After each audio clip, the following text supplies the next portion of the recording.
Hello guys, this is Imran. तो आज के इस नए वीडियो में मैं आपके लिए केमिस्ट्री का मोस्ट इम्पॉर्टेंट टॉपिक लेकर आया हूँ। एनडीए एनए का जो सेकेंड एग्जाम कंडक्ट होने वाला है 2021 के लिए, उसके लिए बिलीव एट में ये टॉपिक बहुत ज़्यादा मोस्ट इम्पॉर्टेंट टॉपिक्स हैं, जहाँ से एनडीए में एवरी ईयर सवाल बनता है। तो अंत तक वीडियो में बने रहिए, और अगर आप इस चैनल पर नए आए हैं तो प्लीज़ चैनल को सब्सक्राइब करके बेल आइकन को प्रेस कर दीजिए, और ये वीडियो ज़्यादा से ज़्यादा शेयर करिए ताकि ये वीडियो हर बच्चे तक पहुँच पाए जो बच्चे अपने एनडीए में केमिस्ट्री सेक्शन में अच्छे मार्क्स को स्कोर करना चाहते हैं। तो चलिए वीडियो को स्टार्ट करें।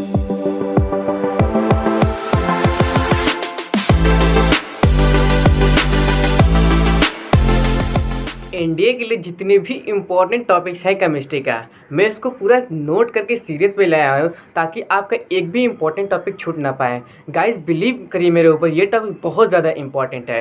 तो एनडीए में जो हर बार क्वेश्चन पूछा जाता है केमिस्ट्री से, वह सबसे पहला जो इंपॉर्टेंट टॉपिक है वो मेटल्स एंड नॉन मेटल्स हैं। Guys metals and non metals से और मेटोलाइट से एवरी ईयर सवाल बनता ही बनता है, तो ये आपको पढ़ना ही पढ़ना है। और एनडीए में जो केमिस्ट्री आती है वो केवल आपकी 9th और 10th से ही आती है, बहुत ईजी केमिस्ट्री आती है। तो मेटल और नॉन मेटल जो है वो आपकी 10th लेवल की केमिस्ट्री है, और वहाँ से एवरी ईयर सवाल आती है। तो मेटल्स, नॉन मेटल और मेटलाइट पढ़ना है आपको।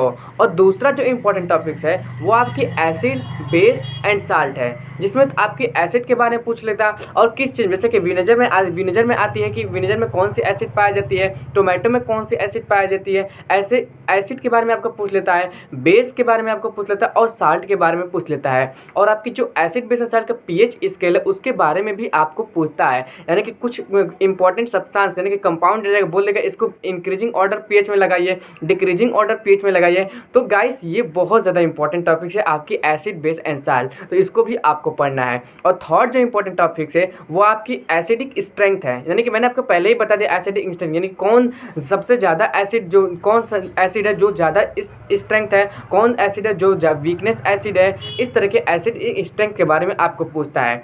और उसके बाद आपको पूछता है कुछ कॉमन साल्ट हैं, जैसे कि आपके, ये तो बहुत ज़्यादा इंपॉर्टेंट है, कॉमन साल्ट बहुत ज़्यादा ही इंपॉर्टेंट है। जैसे कि आ गया आपकी सोडियम हाइड्रोक्साइड आ गया, ब्लीचिंग पाउडर आ गया, बेकिंग सोडा आ गया, वॉशिंग सोडा आ गया, प्लास्टर ऑफ पेरिस आ गया। ये तो बहुत ज़्यादा ही इंपॉर्टेंट होने वाली है कि एवरी ईयर सवाल इसमें बनी जाती है। तो यानी कि इस तो बनते, अगर फॉर्मूला इसका दे देगा, इसका नेम पूछ देगा, ब्लीचिंग पाउडर है उसका नेम दे देगा, फॉर्मूला पूछ देगा, इसका यूजेज पूछ देगा, प्लास्टर ऑफ पेरिस का यूजेज पूछ देगा। तो इसलिए बहुत ज़्यादा इंपॉर्टेंट होने वाली है ये आपकी चैप्टर। और उसके बाद आती है उसके बाद न्यूक्लियर रिएक्टर। मैंने फिजिक्स में भी आपको न्यूक्लियर रिएक्टर्स बताया था, क्योंकि फिजिक्स में भी आपके न्यूक्लियर चैप्टर, उसमें भी न्यूक्लियर रिएक्टर्स हैं, और केमिस्ट्री में भी न्यूक्लियर रिएक्टर्स, दोनों एक ही चीज़। जैसे आपकी आते हैं कंट्रोल रन में क्या चीज़ की यूज होती है, speed of speed of neutron के जो स्पीड होती है उसको स्लो करने के लिए हमें क्या चीज़ की होती है, उसमें जो ग्रेफाइट होते हैं उसकी क्या होती है, उसमें जो D2O होती है, H2O होती है, उसकी यूज़ क्या होती है, बोरान की यूज़ क्या होती है, ये सब आपके न्यूक्लियर रिएक्टर्स में पूछता है। तो ये भी बहुत ज़्यादा इंपॉर्टेंट हो जाती है आपको स्टडी करने के लिए। उसके बाद है carbon and its compound. Carbon and its compound बहुत ज़्यादा इंपॉर्टेंट होने वाली है आपकी एनडीए के सेक्शन के लिए, क्योंकि कार्बन एंड इट्स कंपाउंड बहुत ज़्यादा चैप्टर वास्ट है, लेकिन इसमें से केवल 2 ही टॉपिक पूछता है। पहला इसके इलेक्ट्रॉप ऑफ कार्बन पूछता है, पहला डायमंड के बारे में पूछेगा क्योंकि ये कार्बन का इलेक्ट्रॉप है, और दूसरा आपके ग्रेफाइट के बारे में पूछेगा। ये दोनों बहुत बहुत ज़्यादा इंपॉर्टेंट है आपको पढ़ने के लिए, क्योंकि आपको एनडीए में पूछा जाता है, इसलिए बहुत बहुत ज़्यादा इंपॉर्टेंट है। इसको आपको छोड़ के जाना ही नहीं है, कार्बन के और इट्स कंपाउंड के ये दोनों इलेक्ट्रॉप को। और उसके बाद आती है melting and boiling point of carbon and its compound, यानी कि कार्बन के कंपाउंड जो है ना, बहुत सारे कार्बन के कंपाउंड बने हुए हैं, तो उनके मेल्टिंग और बॉइलिंग पॉइंट्स के बारे में आपको पूछता है। तो इसीलिए ये भी आपको पढ़ना बहुत ज़्यादा इंपॉर्टेंट हो जाती है। और उसके बाद आती है isotopes, isobar and isotones. Guys ये तो पूछिए मत, यानी कि एवरी ईयर सवाल इस पर भी बन जाती है। आइसोटोप्स पे भी, आइसोबार पे भी और आइसोटोन्स पे भी सवाल एवरी ईयर बनती है, इसीलिए आपको इस टॉपिक को भी छोड़ के जाना नहीं है, मतलब जाना नहीं है।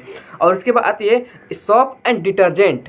सोप एंड डिटर्जेंट तो हर साल ही आती है, तो सोप एंड डिटर्जेंट को भी आपको बहुत अच्छे तरीके से इसके कंसेप्ट को क्लियर करके जाना है। और उसके बाद आती है ग्लास। ग्लास तो बहुत ज़्यादा important guys, believe at me, मैंने जो टॉपिक्स लिख कर लाया हूँ ना वो बहुत ज़्यादा इंपॉर्टेंट होने वाली है आपकी इंडिया के सेक्शन के लिए। इसलिए जितना भी मैं टॉपिक बताऊँ उसको आपको छोड़ के जाना नहीं है, मतलब नहीं जाना है। तो ग्लास हो गया, ग्लास को भी आपको पढ़ के जाना है। उसके बाद सीमेंट को भी आपको पढ़ के जाना है। सीमेंट से भी हर साल सवाल बन जाते हैं, इसीलिए आपको इसको भी बहुत अच्छे तरीके से इसके कंसेप्ट को क्लियर करके जाना है।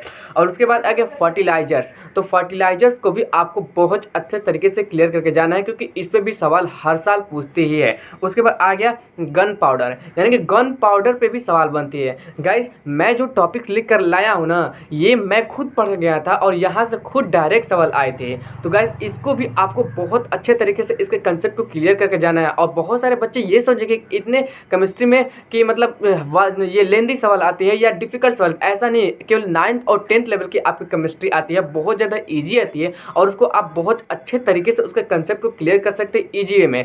मेरे पास केवल नोट्स केमिस्ट्री का मैंने बनाया है, बहुत शॉर्ट में नोट्स बनाया है। मैं आपको उसको ये डिस्क्रिप्शन में लिंक दे दूंगा, आप उसको डाउनलोड करके अच्छे तरीके से केवल उतना ही केमिस्ट्री पढ़ लेंगे ना, तो आप एंड में बहुत अच्छे मार्क्स स्कोर कर जाएंगे केमिस्ट्री में। और गाइज मेरे ऊपर बिलीव करिए, ये जो मैं टॉपिक बताई हूँ बहुत बहुत बहुत ज़्यादा इंपॉर्टेंट होने लिए आपकी इंडिया के सेक्शन के लिए।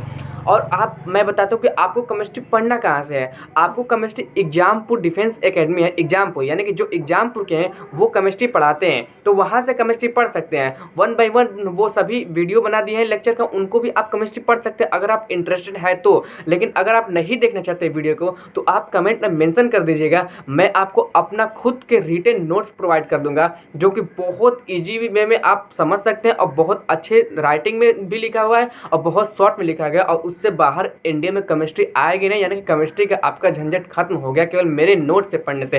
तो आप एक बार कमेंट में केवल मेंशन कर दीजिएगा, मैं प्रोवाइड कर दूंगा केमिस्ट्री का नोट्स। Thank you.